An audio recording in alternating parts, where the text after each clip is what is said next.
أعوذ بالله من الشيطان الرجيم. بسم الله الرحمن الرحيم. ولما جاءت رسلنا لوطا سيء بهم وضاق بهم ذرعا وقال هذا يوم عصيب وجاءه قومه يهرعون إليه ومن قبل كانوا يعملون السيئات قال يا قوم هؤلاء بناتي هن أطهر لكم فاتقوا الله ولا تخزوني في ضيفي أليس منكم رجل رشيد قالوا لقد علمت ما لنا في بناتك من حق وإنك لتعلم ما نريد قال لو أن لي بكم قوة أو آوي إلى ركن شديد قالوا يا لوط إنا رسل ربك لن يصلوا إليك فأسر بأهلك بقطع من الليل ولا يلتفت منكم أحد إلا امرأتك إنه مصيبها ما أصابهم إن موعدهم الصبح أليس الصبح بقريب صدق اللہ العظیم. ہود کی آیت نمبر 77 سے 83 تک کی آیتوں کا آج درس ہوگا انشاءاللہ. پہلی آیت کا ترجمہ یہ ہے: اور جب ہمارے فرشتے لوط علیہ السلام کے پاس پہنچے تو وہ گھبرائے اور ان کے آنے سے دل تنگ ہوا. اس نے کہا کہ آج کا دن بڑا سخت ہے. ہم نے سنا تھا کہ عذاب کے فرشتے قوم لوط کی طرف آ رہے تھے تو پہلے حضرت ابراہیم علیہ السلام کے پاس گئے. اس وقت حضرت ابراہیم علیہ السلام فلسطین میں مقیم تھے. وہاں گئے، ان کو وہاں اولاد کی خوشخبری سنائی، اسحاق علیہ السلام اور یعقوب علیہ السلام کی. پھر وہاں سے حضرت لوط علیہ السلام کی قوم کی طرف جا رہے تھے. اب یہ 3 فرشتے تھے اور بالکل فرشتوں کا حسن اور ان کی خوبصورتی تو کیا پوچھنا. نوجوانوں کی شکل میں آئے تھے، چہرے پر داڑھی نہیں، امرد جن کو کہا جاتا ہے، جن کی مونچھ اور داڑھی کے بال ابھی نہ نکلے ہو، بالکل چکنے. اب لوط علیہ السلام کی قوم بڑی خطرناک تھی. یہ ابراہیم علیہ السلام فلسطین میں تھے، یعنی شام کے اندر، سیریا کے اندر. لوط علیہ السلام وہاں سے 10 یا 12 میل کے فاصلے پر. پرانے زمانے کا اردن اور آج کے زمانے کا جوردن، اس کے کنارے پر ایک سمندر ہے بحر میت، اس کے کنارے پر یہ بستی آباد تھی. 4 بڑے بڑے شہر تھے یہ لوطیوں کے، لوط علیہ السلام کی قوم کے. اس قوم کے اندر بے انتہا برائیاں پائی جاتی تھی. ہر وہ چیز جس کو برائی کہی جا سکتی ہے وہ ان کے اندر موجود تھی، اور خیر نام کی کوئی چیز ان کے اندر تھی نہیں. قصص القرآن کر کے کتاب ہے مولانا حفظ الرحمن شوہاروی رحمۃ اللہ علیہ کی. اس کے اندر انہوں نے اس قوم کی نافرمانیوں اور ان کے کرتوتوں کے بارے میں ایک بات نقل فرمائی ہے کہ یہ قوم لوٹ مار کرتی تھی. کوئی اجنبی باہر سے آتا اپنے شہر کے اندر، سٹی کے اندر کوئی چیز بیچنے کے لیے تو اس کو لوٹ لیتے تھے. لیکن لوٹنے کا طریقہ بہت انوکھا ہوتا تھا. طریقہ یہ ہوتا کہ مان لو کہ کوئی آدمی دوسرے شہر سے اناج غلہ وغیرہ لے کر بیچنے کے لیے اس بستی کے اندر آیا. صدوم بستی، صدوم جہاں لوط علیہ السلام تھے، اس کا نام تھا صدوم. اس بستی میں آیا تو یہ سب بدماش لوگ الگ الگ جا کر اس ویپاری کی ملاقات کرتے. پہلے ایک آدمی گیا، پوچھتا کیا لائے ہو؟ غلہ لائے ہو؟ کہاں؟ بھائی دکھاؤ ذرا. دیکھتا، پھر اس سے کہتا کہ اگر آپ کی اجازت ہو تو ایک مٹھی غلہ بطور نمونے کے میں اپنے گھر لے جا سکتا ہوں. ایک مٹھی غلہ. وہ تاجر بیچارہ مال بیچنا ہوتا تھا اور سیمپل دینے کا رواج ہے، تو وہ بولتا لے جاؤ، اس میں کیا پرابلم ہے. کہا کہ میں آتا ہوں گھر دکھا کے. وہ ایک مٹھی لے گیا. دوسرا بدماش آتا، وہ بھی آ کر کہتا کہ مال دکھایا، کہا کہ آپ کی اجازت ہو تو ایک مٹھی غلہ میں ذرا گھر بتا کے آتا ہوں، لے جاؤں گھر، کہا کہ لے جاؤں۔ ایسا کرتے کرتے باری باری سب آتے اور ایک ایک مٹھی غلہ اٹھا کر لے جاتے۔ رہتے رہتے کئی ویپاریوں کے پاس کچھ بھی نہ بچتا، مٹھی مٹھی کر کے سب لے گئے۔ اب اگر یہ ویپاری روئے اور کسی سے اپنی شکایت بھی کرے کہ بھائی میں تو لوٹ گیا، میرا سامان لوگوں نے لوٹ لیا، تو لوٹ لیا وہ کیسے ثابت کرنا ہے اس کو؟ کیونکہ اسی نے دیا تھا، اپنی خوشی سے دیا تھا۔ پھر جو ویپاری رونے لگتا اور چلاتا اور ہائے واویلے کرتا کہ میرا سامان سب چلا گیا، تو وہی بدماش ایک واپس آتا اور کہتا کہ بھائی کیا ہوا؟ وہ کہتا کہ سب میرا غلہ لے گئے۔ تو وہ کہتا کہ دیکھو میں تو ایک مٹھی بھر کے لے گیا تھا، اگر آپ کہیں تو واپس دے دیتا ہوں۔ وہ ویپاری بیچارہ یوں سوچتا کہ ایک مٹھی سے میرا کیا بھلا ہوگا، میرا اتنا سارا سامان چلا گیا، تو وہ کہتا وہ تم رکھ لو۔ پھر دوسرا آتا، بھائی کیا ہوا، کیوں روتے ہو؟ یہ ویپاری شکایت کرتا کہ بھائی میرا تو غلہ سب لے گئے لوگ۔ تو کہا کہ میں نے تو آپ کو پوچھ کر یہ مٹھی بھر کے لیا تھا، آپ کہیں تو واپس رکھ لو۔ وہ ویپاری کہتا کہ بھائی ایک مٹھی سے میرا کیا بھلا ہوگا۔ اس طرح پورا غلہ یہ لوگ لوٹ لیتے، مٹھی مٹھی کرتے۔ یہ ان کا ایک طریقہ تھا آنے والوں کو لوٹنے کا۔ اور عدالت اور انصاف کا نظام بھی بالکل خطرناک تھا، جیسا کہ آج کے دور میں ہو رہا ہے۔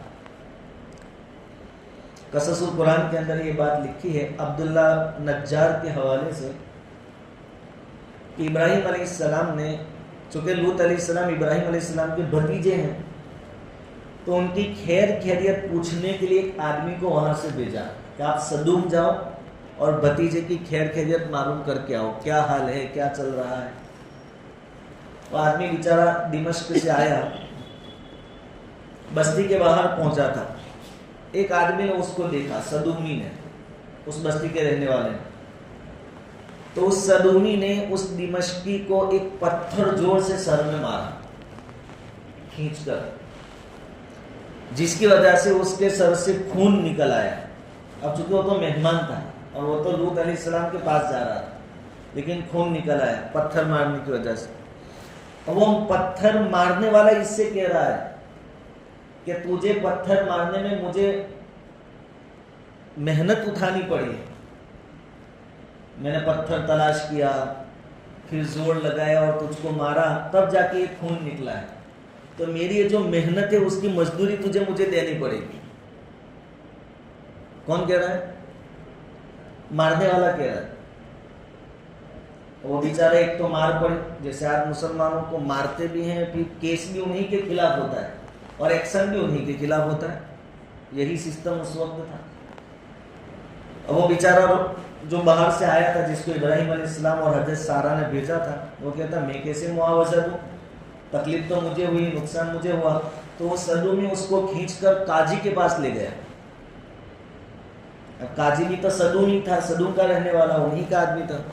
تو قاضی صاحب نے بھی کہا کہ بھائی اس نے اتنی محنت سے آپ کو پتھر مارا، تو آپ کو اس کی محنت اور مزدوری تو دینی ہی پڑے گی۔ قاضی کہہ رہا ہے، جج کہہ رہا ہے۔ تو جو آدمی آیا تھا جس کو ابراہیم علیہ السلام نے بھیجا تھا، بہت ہوشیار تھا، اس نے وہاں سے ایک پتھر لیا اور قاضی کو ایک مار دیا اٹھا کے سر میں، اور پھر قاضی سے کہا کہ یہ جو مجھے محنت پڑی، میں نے پتھر اٹھایا اور تم کو مارا، تو مجھے بھی تو مزدوری آپ سے ملنی چاہیے، وہ مزدوری تم اس کو دے دو، چونکہ مجھے دینی باقی ہے میری، تم اس کو دے دو۔ پھر وہاں سے اپنی جان بچا کر وہ آدمی بھاگ گیا۔ یہ اس وقت کا سسٹم تھا لوط علیہ السلام کی قوم میں، اندھا قانون جیسا آج ہو بہو ویسا چل رہا ہے۔ تو ایسی قوم کی طرف حضرت لوط علیہ السلام کو بھیجا گیا تھا۔ آپ نے ایک زمانے تک محنت کی، جب وقت آ گیا عذاب کا اور عذاب کے فرشتے آئے خوبصورت لڑکوں کی شکل میں۔ اب یہ ساری برائیاں تو ان میں تھی، لوٹ مار، حق مارنا وغیرہ وغیرہ۔ ایک بہت خطرناک بیماری ان کے اندر تھی، لواطت کی، کہ یہ لوط علیہ السلام کی قوم اپنی جنسی خواہشات عورتوں سے پوری نہیں کرتے تھے، مرد سے اپنی خواہشات پوری کرتے تھے۔ اور یہ پہلی قوم تھی جس نے اس گناہ کو ایجاد کیا دنیا میں، فطرت کے بالکل خلاف کام، جس کو لواطت کہتے ہیں۔ اور حضور صلی اللہ علیہ وسلم پر قربان جائیے، آپ نے 1450 سال پہلے فرمایا تھا کہ یہ گناہ میری قوم بھی کرے گی، یہ لوط والا عمل، لواطت والا عمل میری قوم بھی کرے گی، اور آج اس کے لیے باقاعدہ ڈیمانڈ کی جا رہی ہے کہ ہمیں آزادی چاہیے، گے سیکس والوں، ہمارے حقوق ہونے چاہیے، معاشرے میں ہمیں تحفظ ملنا چاہیے۔ حضور صلی اللہ علیہ وسلم نے آگے یہ بھی فرمایا تھا کہ جب میری قوم کے اندر یہ بیماری پائی جائے گی تو جیسے ان پر عذاب آیا، کیا آیا وہ آخر میں ہم سنیں گے، اس عذاب کا انتظار کرنا تمہیں، اس کی سزا پھر وہی ہوگی۔ تفسیر کی کتابوں میں لکھا ہے کہ یہ جو عمل کرتے تھے، اور قرآن بھی اس کا اشارہ کرتا ہے، یہ جو لواطت والا عمل، وہ کوئی چوری چھپے نہیں کرتے تھے، علن اعلان کرتے تھے، بلکہ جیسے ہم لوگ کرکٹ کھیلنے جاتے ہیں، باقی کے لوگ دیکھنے جاتے ہیں، ویسے وہ لوگ یہ کام کرتے تھے، سب جمع ہوتے تھے اور یہ کام کیا جاتا تھا۔ اتنی بدبخت وہ قوم تھی۔ اللہ رب العزت کا سسٹم بھی عجیب ہے کہ جب ابراہیم علیہ السلام کے پاس فرشتے پہنچے تو نارمل انسان کی شکل میں تھے، وہاں سے جب لوط علیہ السلام کے پاس پہنچے تو بالکل نوجوان، چکنے، بغیر داڑھی اور مونچھ کے، مست ایک دم چکنے بن کے گئے۔ جیسے ہی لوط علیہ السلام نے دیکھا کہ یہ کوئی مہمان آ رہے ہیں اور بہت خوبصورت بچے ہیں، تو لوط علیہ السلام گھبرا گئے کہ یار مر گئے، یہ کہاں آ گئے یہاں۔ مہمانوں کے آنے سے نہیں گھبرائے، اپنی قوم کی جو عادت تھی وہ لوط علیہ السلام کو معلوم تھا کہ اگر میری قوم کو پتہ چل گیا کہ اس طرح اتنے خوبصورت بچے آئے ہیں تو پھر بے قابو ہو جائے گی میری قوم، چڑھ آئے گی میرے اوپر۔ تو لوط علیہ السلام گھبرا گئے اور دل میں درد ہوا، وضاق بہم ذرعا، دل میں تنگی محسوس ہوئی، گھبراہٹ ہو گئی لوط علیہ السلام۔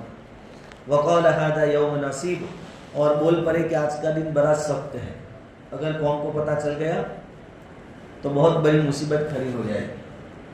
اسے معلوم ہوا کہ لوط علیہ السلام کو بھی معلوم نہیں تھا کہ یہ فرشتے ہیں، تو نبی کے پاس غیب کا علم نہیں ہوتا ہے، اگر ہوتا تو پھر یہ ٹینشن اور گھبراہٹ کہاں سے آئے۔ اچھا، لوط علیہ السلام نے کوشش کی کہ بات کسی کو پتہ نہ چلے، لیکن اللہ تعالیٰ کی قدرت اور حکمت بھی عجیب ہے۔ ابراہیم علیہ السلام کا جو باپ تھا آزر، وہ بت بناتا تھا اور پوجا کرتا تھا، تو ان کے گھر میں اللہ نے اپنا خلیل پیدا کیا، بت بنانے اور پوجنے والے کے گھر سے خلیل پیدا کیا۔ اور لوط علیہ السلام اپنے چہیتے نبی ہیں، ان کی بیوی خود ان کی نافرمان بنائی، وہ نافرمان تھی لوط علیہ السلام۔ گھر میں یہ جو چکنے مہمان آئے ہیں اس کی خبر بیوی نے قوم کو کر دی، گھر کا بیدی لنکا دائے، چونکہ یہ خود لوط علیہ السلام کی منکر تھی، کافرہ تھی، ایمان نہیں لائی، اس نے قوم کو بتا دیا کہ آج جو مہمان آئے ہیں ایسے کبھی تم نے دیکھے نہیں ہوں۔ قرآن کہتا ہے وَجَاءَهُ قَوْمُهُ يُهْرَعُونَ إِلَيْهِ۔ اب ایک بات یہ ہے کہ فرشتے جب ابراہیم علیہ السلام کے پاس آئے تھے تو ان کا بہت ویلکم ہوا تھا، ابراہیم علیہ السلام بچڑا تل کے لائے تھے اور بہت اچھی مہمان نوازی ہوئی تھی۔ اور یہاں قرآن کہتا ہے کہ لوط علیہ السلام کے پاس پہنچے تو ان کو دیکھ کر لوط علیہ السلام کا چہرہ اسی ابھی چہرہ بگڑ گیا۔ تو کبھی ایسا ہوتا ہے کہ کسی جگہ ہم جاوے تو بہت آؤ بھگت وہ مہمانی ہو، اور کسی جگہ جاوے تو پھر آپ کو دیکھ کر سامنے والا میزبان جو ہے وہ منہ بھی چڑھا لے، ایسا بھی ہو سکتا ہے۔ تو قرآن کہتا ہے وَجَاءَهُ قَوْمُهُ يُهْرَعُونَ إِلَيْهِ، لوط علیہ السلام کی قوم کے لوگ دوڑتے ہوئے اس کے پاس آئے، جیسے ہی پتہ چلا کہ بہت اچھے خوبصورت بچے آئے ہیں، پوری قوم دوڑتی ہوئی لوط علیہ السلام کے گھر کے پاس جمع ہو گئی۔ وَمِن قَبْلُ كَانُوا يَعْمَلُونَ السَّيِّئَاتِ، اور وہ پہلے ہی سے برے کام کر رہے تھے، ان کی تو عادت تھی روزانہ کی، اس لیے انہوں نے اپنے کام کے اندر اتنے آگے بڑھ گئے تھے برے کاموں میں، خباثتوں میں، کہ نبی کے گھر پر ہم جا رہے ہیں اور کون سی ڈیمانڈ لے کر جا رہے ہیں وہ بھی انہوں نے نہیں سوچا، پہنچ گئے نبی کے گھر۔ قَالَ يَا قَوْمِ هَٰؤُلَاءِ بَنَاتِي هُنَّ أَطْهَرُ لَكُمْ فَاتَّقُوا اللَّهَ وَلَا تُخْزُونِي فِي ضَيْفِي۔ تفسیر کی کتابوں میں لکھا ہے کہ لوط علیہ السلام نے گھر کا دروازہ بند کر دیا تھا اور گھر کے اندر دروازے کے پیچھے سے قوم سے بات کر رہے تھے. ادھر باہر قوم دروازہ توڑنے اور دیوار پھلان کر آنے کی کوشش میں تھی. لوط علیہ السلام گھر کے اندر سے بول رہے ہیں کہ میری قوم، اگر تم کو اپنی خواہشات پوری کرنی ہی ہے تو یہ میری بیٹیاں ہیں، اس سے نکاح کر لو، اور فطری جو طریقہ اللہ تعالیٰ نے تم کو دیا ہے خواہشات پوری کرنے کا، شرافت والا طریقہ کہ نکاح کے ذریعے عورت سے خواہشات پوری کی جائے، تو شریف شرافت والے طریقے سے اپنا کام کرو. یہ میری بیٹیاں ہیں، وہ تمہارے لیے ان لڑکوں سے زیادہ اچھی ہیں، وہ حلال ہیں اگر نکاح کر لو گے تو. وَلَا تُخْزُونِي فِي ضَيْفِي، اور مجھے میرے مہمانوں کے بارے میں رسوا مت کرو. یہ تو میرے مہمان ہیں اور مہمان کی حفاظت میزبان کی ذمہ داری ہے، اور یہ تو میزبان نبی ہیں، مہمانوں کو یوں ہی تھوڑی چھوڑ دیں گے. لوط علیہ السلام ان کو سمجھا رہے ہیں. یہاں یہ جو الفاظ آئے کہ میری بیٹیاں ہیں، اس پر مفسرین کی دو رائے ہیں. ایک رائے تو یہ ہے کہ لوط علیہ السلام کی حقیقی جو بیٹیاں تھیں ان کے بارے میں لوط علیہ السلام نے کہا، اور کن سے کہا؟ جو قوم کے دو بڑے سردار تھے. بعض مفسرین نے یہ بھی لکھا ہے تفسیر میں کہ جو مہمان آئے وہ تو صرف 3 فرشتے تھے، تو ان کی ڈیمانڈ کہ ان کو ہمارے حوالے کر دو، ہم ان سے اب برا کام کریں، صرف 2 سرداروں نے کی تھی، اور باقی پوری قوم اپنے سرداروں کے سپورٹ میں آئی تھی لوط علیہ السلام کے لیے. تو لوط علیہ السلام نے دیکھا کہ یہ 2 آدمی ہیں، تو میری 2 بیٹیاں گھر پہ کنواری ہیں، تو لوط علیہ السلام نے یوں کہا کہ میری 2 بیٹیوں سے باقاعدہ نکاح کر لو اور اپنی جنسی خواہشات پوری کرو، لیکن اللہ کے واسطے غلط کام مت کرو. اگر یہ معنی مراد لیں تو یہاں بیٹیوں سے مراد لوط علیہ السلام کی اپنی حقیقی بیٹیاں مراد ہیں. اور بہت سارے مفسرین یہ کہتے ہیں، بلکہ اکثروں کی رائے یہ ہے کہ چونکہ ہر نبی اپنی قوم کا روحانی باپ ہوتا ہے، اس لیے لوط علیہ السلام نے یہ جو کہا کہ میری بیٹیاں ہیں، اس سے مراد یہ ہے کہ پوری بستی کے اندر، پوری قوم کے اندر جتنی عورتیں ہیں وہ سب لوط علیہ السلام کی بیٹیاں ہوئی. تو تم عورتوں سے شادی کر کے اپنی خواہشات پوری کرو، بچوں کے پیچھے کیوں پڑے؟ اور مجھے میرے مہمانوں کے بارے میں رسوا مت کرو. الیس منکم رجل رشید، لوط علیہ السلام سمجھاتے سمجھاتے کہہ رہے ہیں کہ کیا تم میں کوئی بھی بھلا آدمی نہیں ہے، ایک آدمی بھی سمجھدار نہیں ہے جو میری بات سمجھے اور دوسروں کو سمجھائے کہ یہ اچھا کام نہیں ہے. اس واقعے کو قرآن نے الگ الگ جگہوں پر الگ الگ انداز سے بیان کیا ہے. جب لوط علیہ السلام نے ان کو سمجھایا کہ عورتوں سے نکاح کر کے اپنی خواہشات پوری کرو، یہ گناہ مت کرو، تو انہوں نے کیا کہا؟ قولوا لقد علمت ما لنا فی بناتک من حق. قوم نے کہا کہ تم تو جانتے ہو کہ ہم کو تمہاری بیٹیوں سے کوئی غرض نہیں ہے، ہمیں عورتوں میں انٹرسٹ نہیں ہے. اور یہ بیماری جن کو لگتی ہے ان کو عورتوں میں انٹرسٹ ہوتا بھی نہیں ہے. حالانکہ عورتوں کو اللہ تعالیٰ نے بنایا ہے خواہشات کی تسکین کے لیے ایک دوسرے کو، مرد کے لیے عورت، لیکن جن کو یہ عادتیں لگتی ہیں ان کو عورتوں میں انٹرسٹ نہیں ہوتا. انہوں نے کہا کہ لوط تم تو جانتے ہو کہ ہمیں تمہاری لڑکیوں سے یعنی عورتوں میں کوئی انٹرسٹ نہیں ہے. وَإِنَّكَ لَتَعْلَمُ مَا نُرِيدُ، اور تم جانتے ہو ہم کیا چاہتے ہیں. لوط علیہ السلام کو کہا کہ تم کو بھی معلوم ہے کہ ہمیں کیا چاہیے، بس یہ مہمان ہمارے حوالے کر دو. ایک ہی ڈیمانڈ ان کی تھی. لوط علیہ السلام نے اپنی بے بسی، چونکہ اکیلے تھے تو اس کا اظہار کیا، ان کو سمجھایا. قال، لوط علیہ السلام نے کہا، لو ان لی بکم قوۃ، کاش میرے پاس تم سے مقابلے کی طاقت ہوتی تو میں ابھی تم کو بتا دیتا. پھر میرے پاس طاقت ہوتی تو میں تم کو بتا دیتا، لیکن طاقت ہے نہیں. او آوی الی رکن شدید، یا میں کسی مضبوط سہارے کی پناہ لیتا، یعنی میرا خاندان قبیلہ بڑا ہوتا، میرے سپورٹر زیادہ ہوتے تو میں ان سے مل کر تم کو سبق سکھاتا.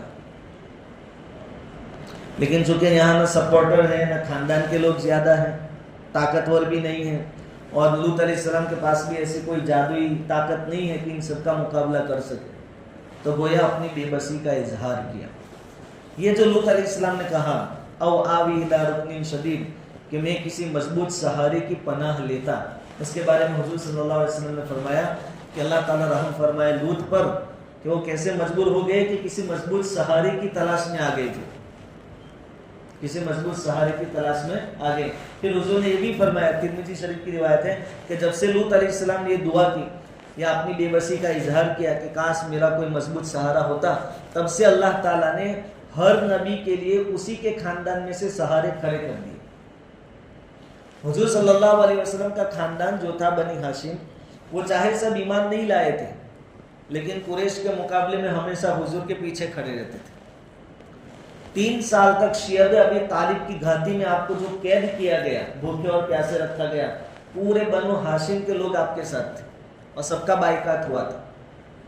یعنی دشمنوں کی پھر اتنی ہمت نہیں ہوتی تھی کہ آدمی کو بالکل ختم کر دے, ان کا خاندان ان کے پیچھے, یعنی نبی کے پیچھے اس کا خاندان کھڑا رہتا تھا. یہ لوط علیہ السلام کی بے بسی کے اظہار کے بعد سے اللہ تعالیٰ نے یہ سلسلہ شروع فرمایا کہ ہر نبی کا سپورٹ کرنے والے چاہے مانتے نہ ہو لیکن ان کے خاندان کے لوگ اپنے خاندان کا آدمی ہے ایسا سمجھ کر کھڑے ہو جاتے تھے پیچھے.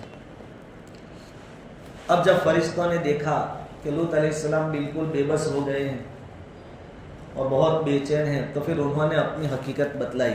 قالوا یا لوط انا رسل ربک, فرشتوں نے کہا کہ لوط ہم آپ کے رب کے بھیجے ہوئے فرشتے ہیں.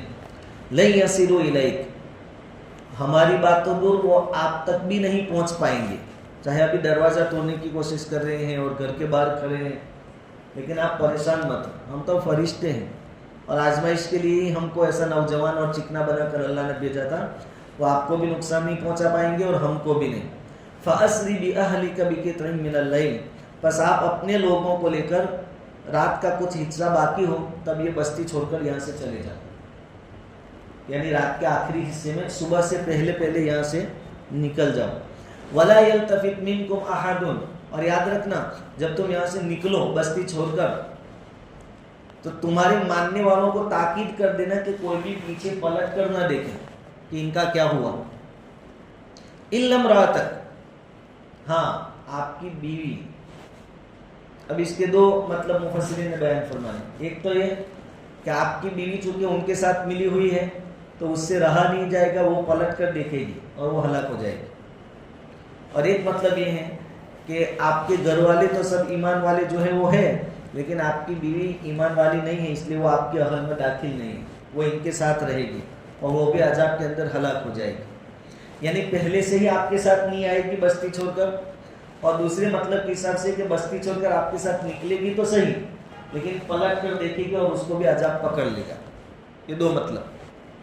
انہم مصیبها ما اصابہم, کہ اس پر بھی وہی کچھ گزرنے والا ہے جو ان لوگوں پر گزرے گا. قوم پر جو عذاب آنے والا ہے تمہاری بیوی پر بھی آئے گا.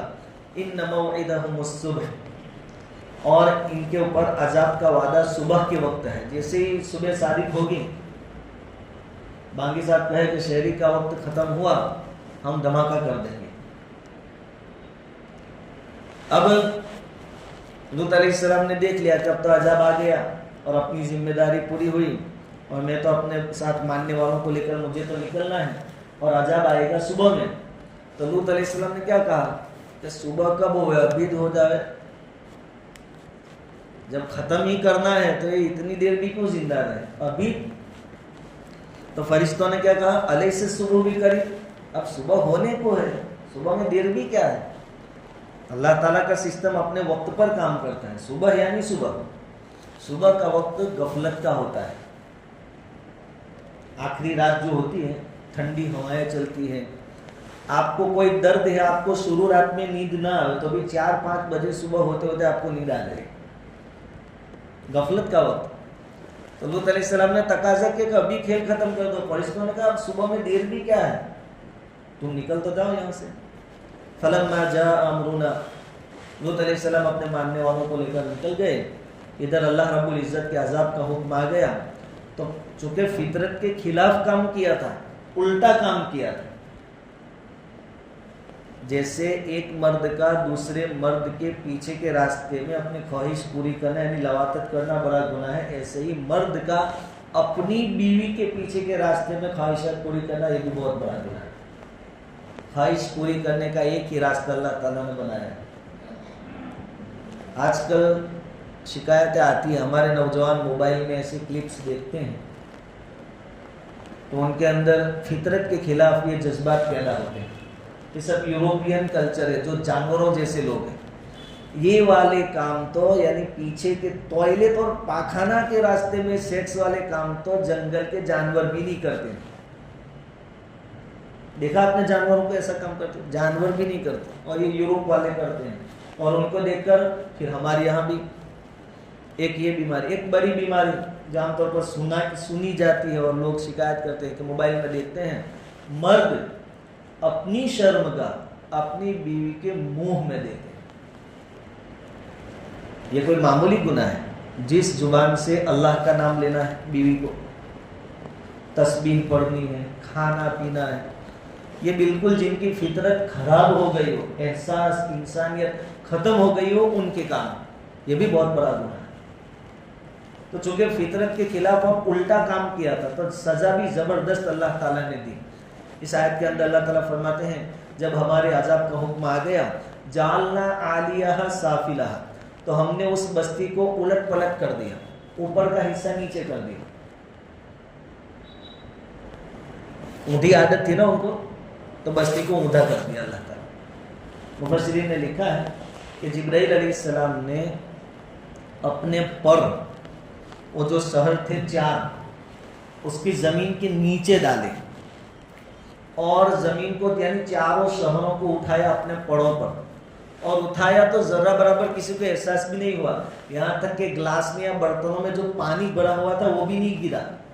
اتنی سیفٹی کے ساتھ اٹھایا اور آسمان کے بہت قریب تک لے گئے. اب صبح ہوتے ہوتے کتے بھونکتے ہیں، کچھ پرندوں کی آواز، کہا کہ آوازیں اوپر فرشتوں نے سنی آسمان پر. اتنا قریب لے گئے بستی کو، 4 شہروں کو، اور پھر اوپر جا کر الٹا کر کے پلٹ دیا. اور اس سے پہلے ان پر ایک اور عذاب آیا کہ آسمان سے پتھروں کی بارش ہوئی. کئی جگہ پر قرآن نے اس کو نقل کیا.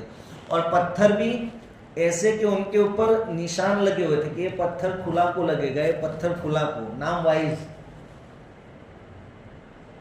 تو مفسرین نے لکھا ہے کہ لوط علیہ السلام جب جا رہے تھے اور ادھر عذاب شروع ہوا تو ان کی بیوی ساتھ آئی تھی، لیکن اس نے جب یہ آواز سنی، دھماکے سنے آواز یہ عذاب کے، تو وہ پیچھے پلٹی تو ایک پتھر آیا اس کے نام کا اور اس کو ختم کر دیا. تو پتھروں کی بارش ہوئی آسمان سے، اور بستیوں کو جبرائیل علیہ السلام نے اٹھایا، پلٹ کر دے مارا زمین کے اوپر، کچومر بنا دیا. اور تفسیر کی کتابوں میں یہ بھی لکھا ہے کہ جس حصے کے ساتھ یہ سلوک کیا گیا وہ بحر میت جو ہے جوردن کے کنارے پر، یہ جو سمندر ہے، تو وہ جو زمین تھی وہ آج سمندر سے 400 میٹر نیچے چلی گئی. سمندر کی تہ میں اتنے زور سے اس کو پٹکا گیا. اب اوپر سمندر آ گیا ہے، اب وہاں کوئی بستی نظر آتی نہیں. لیکن وہ جو ریسرچ والے ہوتے ہیں جو سمندر کی تہ میں جاتے ہیں اور پرانی چیزیں تلاش کر کے لاتے، وہ ڈھونڈ کر لائے ہیں کہ ایسی کوئی بستی یہاں تھی، اس کے آثار اور نشانیاں ہمیں ملی ہیں. تو اللہ تعالیٰ فرماتے ہیں جب ہمارے عذاب کا حکم آ پہنچا تو ہم نے اس بستی کو الٹ پلٹ کر دیا.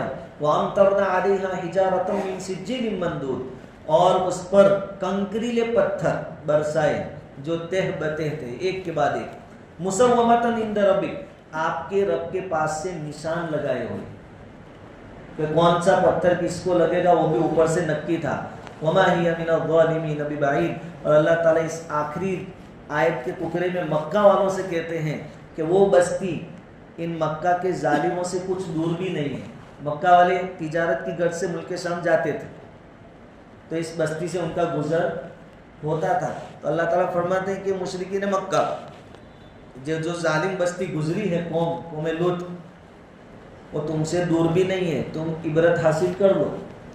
اگر تم نے اپنا طریقہ نہیں چھوڑا اور میرے نبی کے ساتھ ایسا ناروا سلوک تم نے جاری رکھا تو جو انجام ان ظالموں کا ہوا تمہارا بھی ہو.